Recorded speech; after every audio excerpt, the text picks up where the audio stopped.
next speaker tonight is Richie Venton, who is the Scottish, the organiser of the Scottish Socialist Party, and maybe just to echo that internationalist aspect. The first time I met Richie was actually in Ireland in 1984, when I was at the tender age of 16. First time I heard the man speak, so you can gauge that he's older than I am.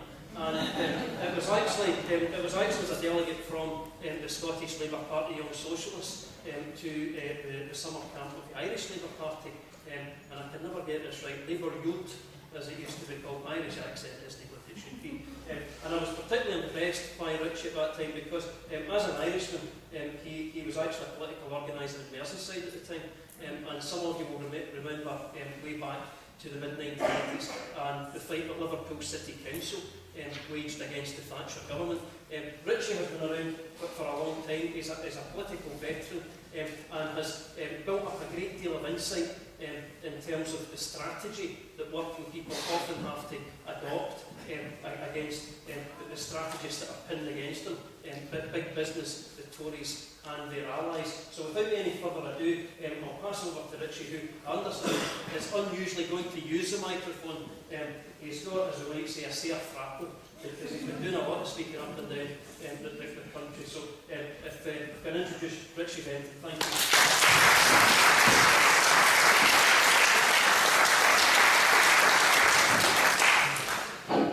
Well, after an introduction like that, it's probably going to be downhill all the way. It's a bit of a challenge. Since the Scottish Socialist Party was formed almost 16 years ago in 1998, we've consistently fought under the slogan of an independent socialist Scotland. And in all that time, we've made it very clear that our desire for independence for Scotland is based on a couple of fundamental principles.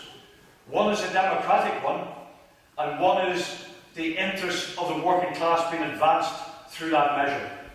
Now, when I face people at work or on the street campaigning who say, well, I don't know about voting yes because I don't like that Alex Salmond.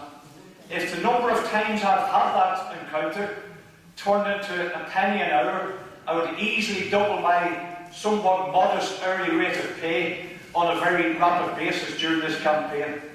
And I think it's important to say that, without making any comment whatsoever about Alex Salmond, that frankly, it's a complete red herring, thrown up in particular by the Labour opposition to independence, when that philosophy is put forward, that it's all about Alex Salmond.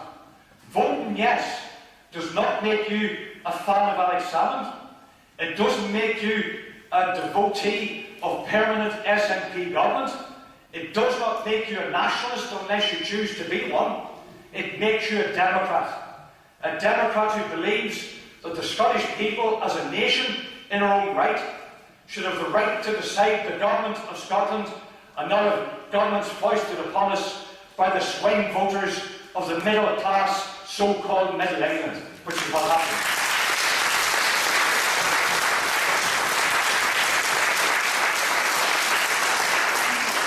Because all the mainstream and unionist parties rely on those voters, even though since 1955 there's not been a single election of any kind in Scotland where the Tories have won a majority, and yet for at least 34 years of that time since, we've been bedevilled by 34 years of open Tory dictatorship over Scotland, with all the consequences. Destruction of the steel industry, destruction of the mines, destruction of any remaining textile industries, destruction of people's livelihoods through measures like the poll tax and, of course, more latterly, the bedroom tax. That is one of the reasons for independence as a socialist. And the other is the fact that I believe the working class will be fundamentally and drastically better off under independence, provided we don't go all home on the 19th of September after winning independence. Because in my view, two things are combined. That's winning a yes vote and fighting for socialist change in the context of an independent Scotland, where it would be far more realistic to win that socialist change if we had self-rule for the Scottish people in our own government. And I want to put it another way. The Scotland, as the tireless Jim Siller is tireless in telling you, and I'll not steal his whole line, have power in their hands on the 18th of September. Now imagine for 1 minute if it was a different referendum you were having. A referendum where Scotland had not gone through the Act of Union 1707 and was having a referendum about whether we should join the United Kingdom. If we were going to vote in favour of the United Kingdom, of joining it, would you vote in favour of a society and a state where we're net exporters of food, and yet in Scotland alone there's 1,000 food banks that people rely on to survive?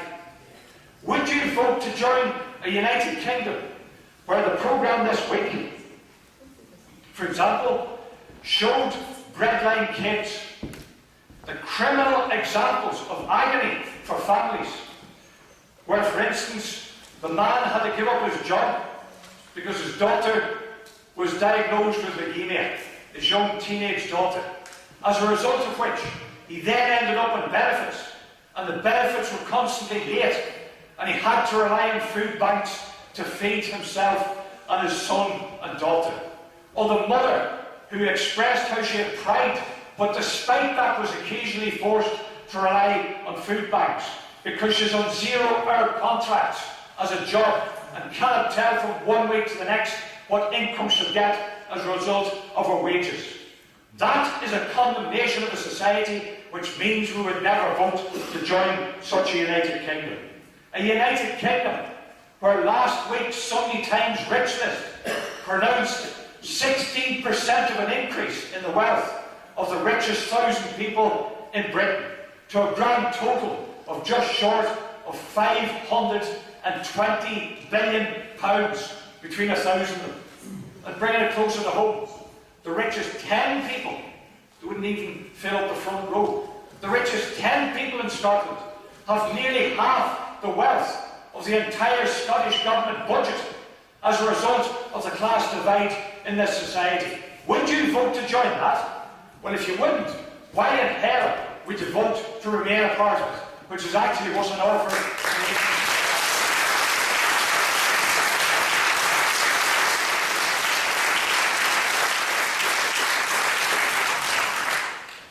We have now in the Better Together campaign a new twist. They have fed us a pack of lies to demoralise the Scottish people into thinking that you're too poor, too small in number, and frankly too thick to have self-government. That's been the message for the past 2 years. Now they've realised there's a backlash. So what do? They do something that all privatising governments have done, whether Tory or Labour. They find subcontractors. So they subcontract the dirty work within the working class to the Labour Party, and they wheel out people like Gordon Brown to give you the message. Not that you're too poor or too thick, but that we're far better off under something that is bigger and better called the United Kingdom. And he gives us this line about seeing the security of being part of something bigger and better. And Ed Miliband tries to join him as a tag team by saying we're only one Christmas away from a Labour government, and we can win by voting no in September and getting justice on the Labour by voting Labour in 2015. Now that's the same Labour Party that promises you justice if you vote no. The same Labour government which had 13 years to dish out justice. And what did we get?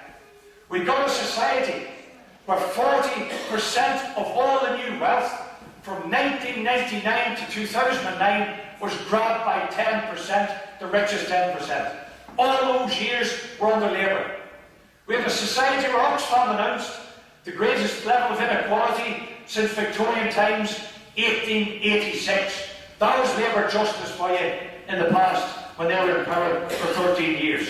With a Labour government that maintained the vicious anti-union laws constructed by Thatcher, retained by Labour, added to by the current coalition, which Labour has said absolutely nothing about scrapping if they get in 2015. So therefore, the idea of a Labour government that carried out increased inequality, anti-union laws, rampant privatisation, the maintenance of trident weapons of mass destruction, and of course dragged us into a war, an illegal war, because of fictitious weapons of mass destruction, not the real ones up the Clyde, but the invented ones, to send young working class kids from areas like Paisley to the killing fields of Iraq and Afghanistan.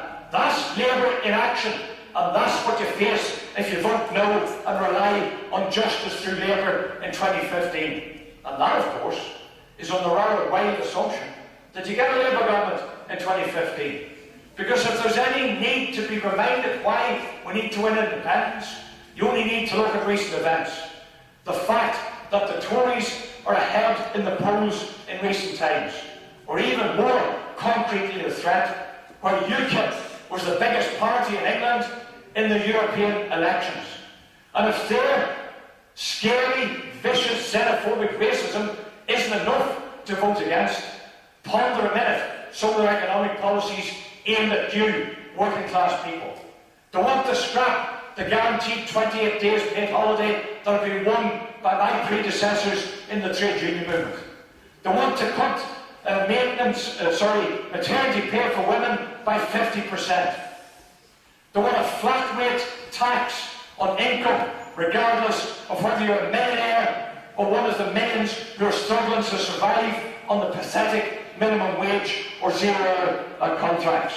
Those are some reasons why we need to vote yes in order to escape out of the prospect of a Tory-led government, or maybe even some kind of Tory UKIP hellhouse which would imprison us for at least another 5 years in a mire of poverty, inequality, benefit cuts, and the demonisation of those on benefits and the immigrants and the ethnic minorities, to blame them for what the bankers and the big business people have actually created as a crisis within society.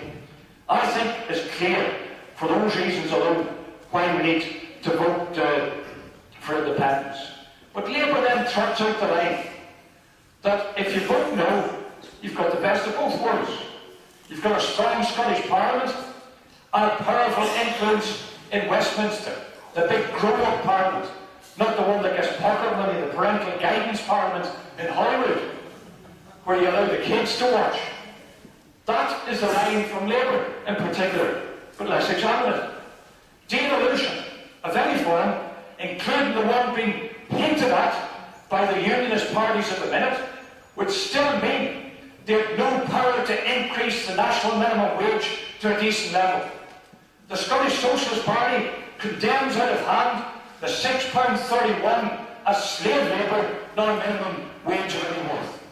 We don't think that even... Don't need it, Richie.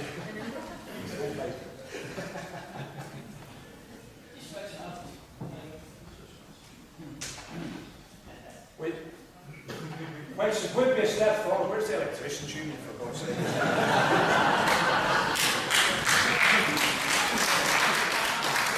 I know you've experienced the thing you've seen in the past, but you're part of Unite now, so step forward. I'll do that. When the Labour says the best of both worlds, even their hints at increased devolution would still mean no power to increase the minimum wage to a decent level. The Scottish Socialist Party believes, for example, that in order to survive nowadays, the minimum wage should be based on some such formula, we're open to other suggestions, but something along the lines of 2/3 the average wage that men get in this country, which at the minute is £13.60 an hour, would you believe? I've not met many of them, but it's fact. Which means a minimum wage of over £9 an hour. That in itself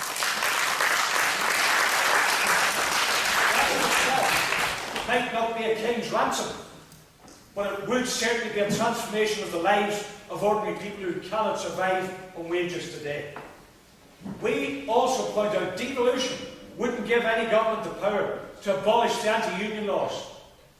We believe also it would not give the power to increase the pensions or the benefits that people have available. And a cynical calculation that what they've said they would try to introduce is the power over welfare, including specific or parts of it, housing benefit. The only only reason for that is the uprising against the bedroom tax, and therefore they want to say, we want the power to scrap it. It's cynical calculation which nobody should be conned by. And of course, they would have no power to scrap Trident or to end a system that drags young working class kids to war on the basis of oil and empire. A yes vote would open the door to various measures that would increase the living standards of ordinary people. It wouldn't guarantee it, but it would guarantee the opportunity in a way that is not available within Westminster rule.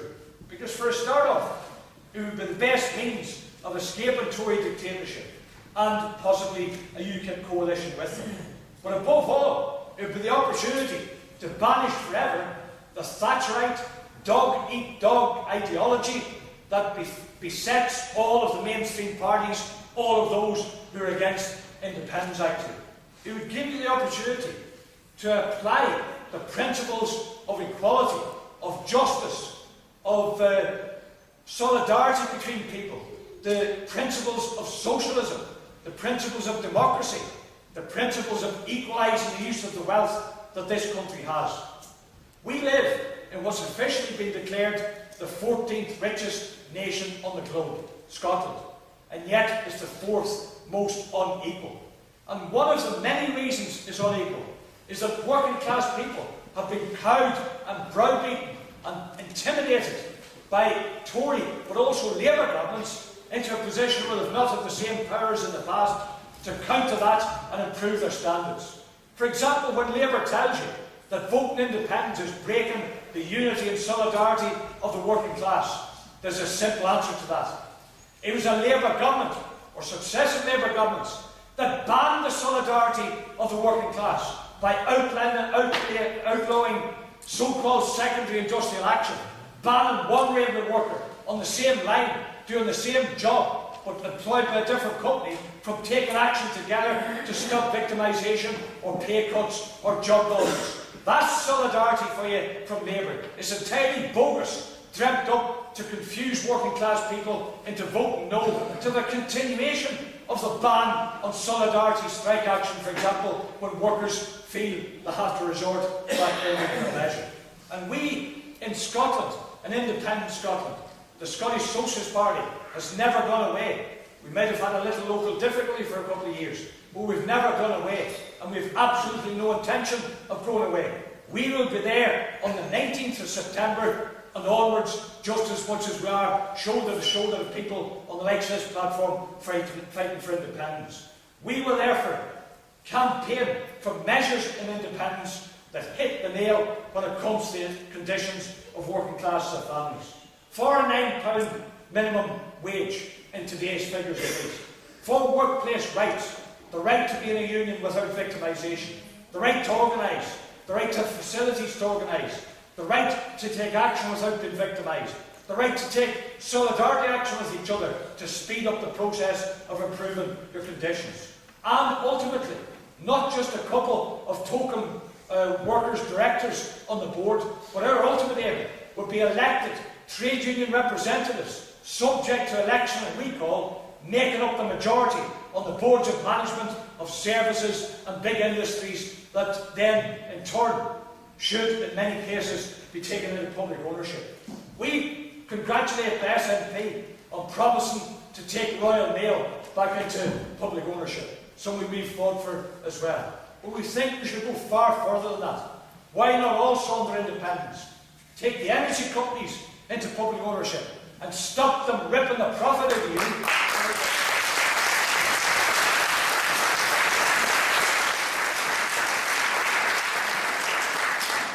For their profit margins that lead to the position where pensioners literally freeze to death during the winter because they cannot afford to heat their homes. We believe in public ownership of transport so that make it more accessible to people, cheaper, in our view free is what we aim at. But transport that people can use to break down the social isolation amongst many other things. We believe in public ownership and democratic control of the banks, not the present setup where we own the debt and they own the profit, but in public ownership of all the assets to then use that for the benefit of those with mortgages, small business people, councils, other public sector employers, and the likes of local cooperatives to then have rates of interest that means they can survive and thrive and develop a rich economy, but one where the wealth is used for the working class people of this country. I'll finish on this point, that the Scottish Socialist Party is vigorously fighting for a yes vote to rid ourselves of the dictatorship of Toryism in all its different forms, but also for positive reasons, to open the door towards a socialist vision of Scotland's future, for an independent socialist Scotland. A Scotland which is there for the millions and not for the millionaires. A Scotland that is there for the kids who are currently on the breadline and not for the billionaires who create breadline Britain. We're for a socialist democracy, and we think that in itself would be not just a boost to the Scottish working class, but a beacon to the English, the Welsh, the Irish. And our internationalism goes beyond the English Channel, or what we want to call it. It goes to Europe and beyond for the international solidarity of ordinary people against this system that starves people to death, and at the same time others glut on the wealth they accumulate. Fight for yes, fight for